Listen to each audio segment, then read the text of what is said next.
Have you ever stayed quiet to protect your own job while someone else paid for your mistake? For 30 years, Walter Briggs walked past a factory wall missing one photograph, the photograph of a man he let take the blame for something he did.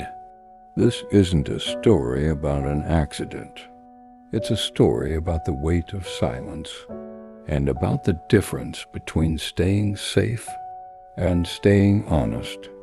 30 years earlier, Walter Briggs and Samuel Reyes worked the same line at Holloway Manufacturing. Walter was quiet and cautious. Samuel was easygoing, quick to laugh, always covering for the new guy's mistakes. They'd started the same week and worked like brothers ever since. One evening, Walter rushed to restart a stalled press without following the shutdown procedure. The machine jammed, sparked, and caught a nearby oil rag on fire.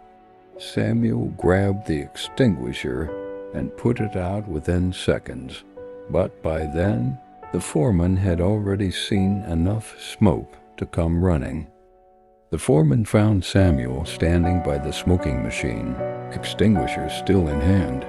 "It was already on fire when I got here," Samuel said, but Walter was already backing toward the door, saying nothing. The foreman didn't ask twice. Samuel was fired that same night. Walter told himself he'd explain it later, once things calmed down. He never did. He had a wife, a newborn daughter, and a mortgage, and he was terrified of losing the only steady job in town. So the truth stayed buried, and Samuel's name became the one people whispered when a machine broke down. 10 years passed. Walter worked hard, kept his head down, and rose to floor supervisor. Every promotion felt like it was built on a foundation he hadn't earned honestly. He told himself it was too late to fix it. He told himself that every single year. Samuel never found steady factory work again, not in a town where his name meant the man who caused the fire. He picked up odd jobs, farm work, delivery routes, anything that didn't require someone to call his old employer for a reference. By his 20th year at Holloway, Walter had an office with his name on the door, right down the hall from the old employee photo wall. Samuel's photo had been taken down the week he was fired. The empty space where it used to hang out lasted every renovation. When Walter's daughter, Claire, joined the company's HR department, she once mentioned a strange old story she'd heard at lunch. Something about a fire and a man who supposedly caused it and disappeared. Walter just nodded and said nothing, the same as he always had. Then one winter, an old coworker mentioned running into Samuel at a free clinic downtown, thin, using a cane, living alone above a laundromat. 30 years of silence suddenly felt like 30 years of theft. Walter drove home that night and didn't sleep at all. The next morning, Walter sat down and wrote out exactly what happened. In his own words, in full, the stalled press, the fire, and 30 years of silence he'd let an innocent man carry alone. He signed his name at the bottom without a single excuse attached.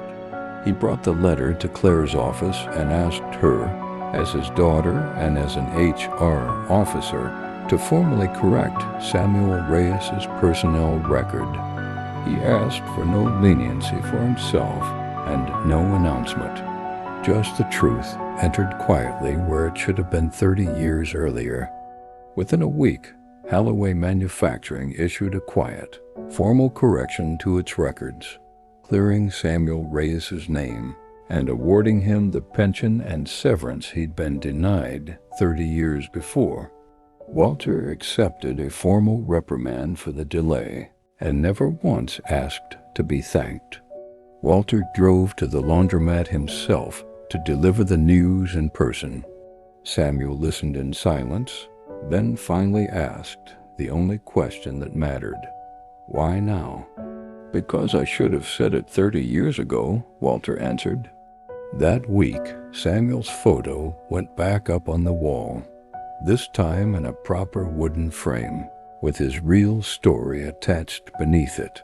Samuel never asked Walter for an apology again after that day. He simply asked him to stay for coffee. Some wrongs can't be undone, but they can still be told truthfully, even 30 years late. If this story moved you, subscribe to Heartframe Inspiration, because sometimes justice isn't loud. Sometimes it's just finally telling the truth.